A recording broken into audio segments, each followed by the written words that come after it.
ನಾನು ಈಗ ನನ್ನ ಮಾಧ್ಯಮದ ಸಮಿತಿರ ಜೊತೆ ಇವತ್ತು ಈ ಪತ್ರಿಕಾಗೋಷ್ಠಿಯನ್ನು ಆಯೋಜನೆ ಮಾಡಿಕೊಂಡಿದ್ದೆ. 24ನೇ ತಾರೀಕು ಆ ಪಟ್ಟಿ ಅಲ್ಲಿ ನಾವು ನೋಟಿಸ್ ಬೋರ್ಡ್ ಮೇಲೆ ಅಲ್ಲಿ ಪಬ್ಲಿಷ್ ಮಾಡಿದ ನಂತರ ಯಾರ್ಯಾರ ಹೆಸರು ಇಲ್ಲ ಅಂತ ಅನಿಸ್ತಾ ಇದೆ ಅವರಿಗೆ ಎಲೆಕ್ಷನ್ ಕಮಿಷನ್ ಆಫ್ ಇಂಡಿಯಾ ಇಂದ ಟೈಮ್ ಪೀರಿಯಡ್ ಕೊಟ್ಟಿದ್ದಾರೆ. ಏನು ಕ್ಲೇಮ್ಸ್ ಹಾಗೂ ಅಬ್ಜೆಕ್ಷನ್ಸ್ ರೇಸ್ ಮಾಡಲಿ. ಅವರು ಕ್ಲೇಮ್ ಮಾಡ್ಬೋದು, ನನ್ನ ಹೆಸರು ಇರಬೇಕಿತ್ತು ಇಲ್ಲಿ, ಇಲ್ಲ ಅಲ್ಲ ಯಾರ್ದೋ ಹೆಸರು ಬಂದಿದೆ, ಅವ್ರ ಹೆಸರು ಬರಬಾರ್ದಾಗಿತ್ತು, ಅಬ್ಜೆಕ್ಟ್ ಮಾಡ್ತಾ ಇದ್ದೀನಿ ಅಂತ ಹೇಳಿ ಕ್ಲೇಮ್ಸ್ ಆ್ಯಂಡ್ ಅಬ್ಜೆಕ್ಷನ್ಸ್ನು ರೇಸ್ ಮಾಡ್ಬೋದು.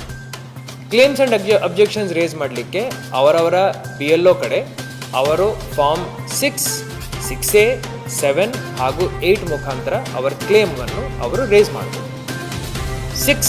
ಫಾರ್ಮ್ 6 ಅಂದರೆ ಹೊಸ ವೋಟರ್, ನನ್ನ ಹೆಸರಿಲ್ಲ, ನನಗೆ ಹೊಸ ವೋಟರ್, ನನ್ನನ್ನು ಈ ಒಂದು ಮತದಾರರ ಪಟ್ಟಿನಲ್ಲಿ ನೀವು ಸೇರಿಸ್ಕೋಬೇಕು, ಈ ಒಂದು ಮತಕ್ಷೇತ್ರದಲ್ಲಿ ಈ ಒಂದು ಪೋಲಿಂಗ್ ಸ್ಟೇಷನ್ ಲಿಮಿಟಲ್ಲಿ ಅಂತ ಹೇಳಿ ಅವರು ಕ್ಲೇಮ್ ಮಾಡ್ತಾರೆ.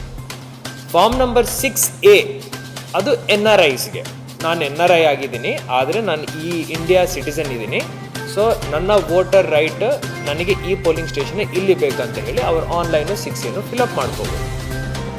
ಫಾರ್ಮ್ ನಂಬರ್ 7ಅಲ್ಲಿ ಇಟ್ ಈಸ್ ಡಿಲೀಷನ್, ಈ ಹೆಸರು ಇರಬಾರ್ದು, ಇವರಿಲ್ಲಿ ಇಲ್ಲ, ಜೀವಂತ ಇಲ್ಲ, ಇವರು ಇಲ್ಲಿ ವಾಸ ಮಾಡಲ್ಲ ಅಂತ ಫಾರ್ಮ್ ನಂಬರ್ 7 ಇಶ್ಯೂ ಮಾಡಿ ನಾವು ಡಿಲೀಷನ್ಸ್ ಮಾಡಿಸ್ಕೋಬೋದು. ಡಿಲೀಷನ್ ಮಾಡುವಾಗ ಯಾವಾಗಲೂ ನಾವು 7 days ನೋಟಿಸ್ ಪೀರಿಯಡನ್ನು ಕೊಡ್ತೀವಿ. ಫಾರ್ಮ್ ನಂಬರ್ 8 ಅಂದರೆ ಒಂದು ಪಾರ್ಟಿಂದ ಇನ್ನೊಂದು ಪಾರ್ಟ್, ಒಂದು ಕಾನ್ಸ್ಟಿಟ್ಯೂಯೆನ್ಸಿಂದ ಇನ್ನೊಂದು ಕಾನ್ಸ್ಟಿಟ್ಯೂಯೆನ್ಸಿಗೆ ಶಿಫ್ಟ್ ಮಾಡ್ಕೊಳ್ತೀವಿ. ಈಗ ಶಿಫ್ಟೆಡ್ ಜನ ಜಾಸ್ತಿ ಇರ್ತಾರೆ.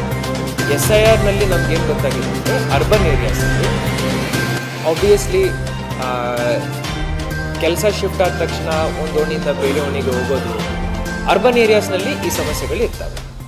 ಅವ್ರಿಗೋಸ್ಕರ ಬಹಳ ಸ್ಪೆಸಿಫಿಕಲಿ ಈ ಎಕ್ಸಸೈಸ್ ಇಂಪಾರ್ಟೆಂಟ್ ಆಗುತ್ತೆ.